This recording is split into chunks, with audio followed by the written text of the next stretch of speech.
Hello，大家好，我係 Haley，歡迎翻到嚟 Omega Drive Essential DS 嘅第3集。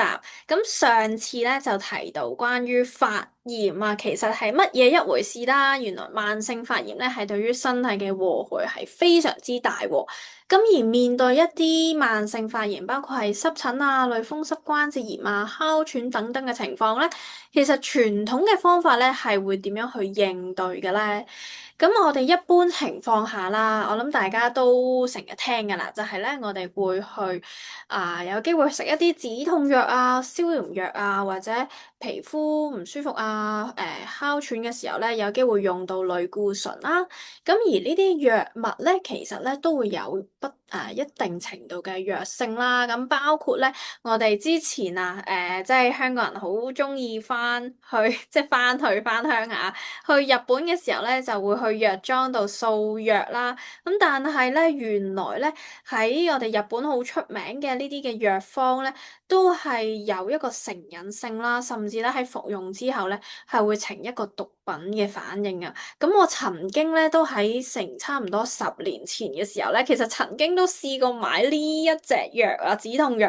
咁真係咧非常之快見效咧，即係嗰啲頭痛嘅時候就即刻唔痛，咁但係換嚟咧就係我當時嘅身體真係好差啦，同佢唔係醫我㗎，佢就純粹咧將我嗰個痛係呢一刻冇咗㗎。濕疹嘅情況下咧，其實咧亦都有一啲我哋叫做類固醇上癮嘅情況啦，就係當我哋搽咗啲類固醇，好似真係，咦，皮膚好好喎，但其實咧佢只係表面嗰一個部分冇咗一啲濕疹，身體冇咗個表徵話俾我哋聽咧，唉唔掂啦，嗌救命啦，快啲搞搞我！咁但我哋睇唔到喎，咁而嗰啲嘅慢性發炎就繼續喺裡面去發炎啦。戒呢個類固醇嘅時候咧，個過程係生不如死嘅。大家見到咧，呢個女士咧，其實佢原本咧嘅皮膚咧用緊類固醇，同埋當佢要解咗個類固醇之後咧，係為佢身體帶嚟啲乜嘢影響，咁都係一個幾嚴重嘅副作用啊！咁唔知大家記唔記得呢幅圖啦？我哋上次咧有講過咧，到底 zoom in 落去身體嘅時候咧，我哋身體裏面嗰啲路徑啊、細胞路徑發炎係點做嘅咧？咁上次就講咗 loss 同埋 cause 係咪？有兩大條路徑嘅。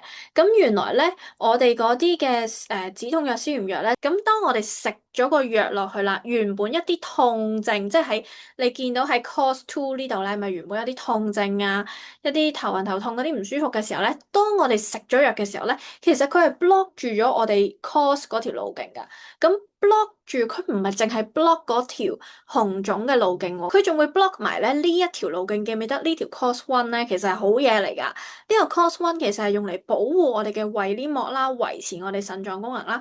咁所以咧，大家係咪試過食一啲止痛藥咧？佢個藥效好勁嘅時候，醫生係會連埋胃藥一齊開。其實就係咁嘅意思咯，治標不治本嘅一個方法啦。咁真係唔建議咧，大家喺第一時間咧就去使用呢個方法，單一咁樣去食一個藥去 block 咗嗰條路徑嘅時候咧，其實仲會帶嚟啲乜嘢後果咧？原來咧係會有3個嘅後果㗎喎。咁包括咧就係叫做第一係一個逃避機制啦，第二係上游嘅累積啦，第三咧就係再有一個其他嘅副作用。咁我哋咧就逐個去睇一睇。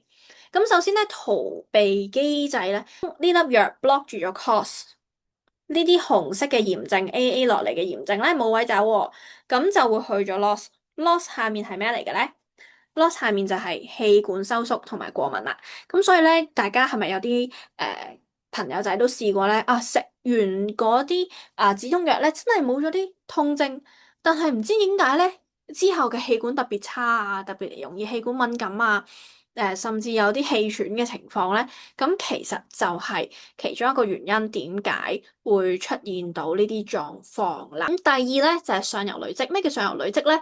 就係好似咧我哋一個火山咁啊。咁我哋知道我哋有啲係叫做碎火山啦。咁碎火山其實唔等於佢唔會爆噶嘛，係咪？只係當佢去累積到一個位唔頂唔順嘅時候，佢就會爆出嚟。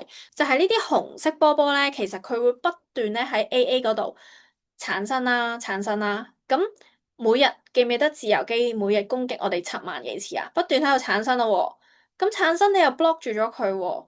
咁佢就一直喺呢個叫做上游累積，積住咗喺呢條路徑。咁所以其實佢呢一刻唔爆，唔等於佢係冇問題，咁只係佢係一個水火山。查咗類固醇嗰段時間冇嘢嘅，其實啲炎症繼續累積緊啊嘛。咁而當嗰個藥力過咗咯，條路通咗啦。咁咪嘣一聲爆出嚟，啲皮膚就爛到不得了啦。咁去到第三咧，就係再有其他副作用增加，係咩意思咧？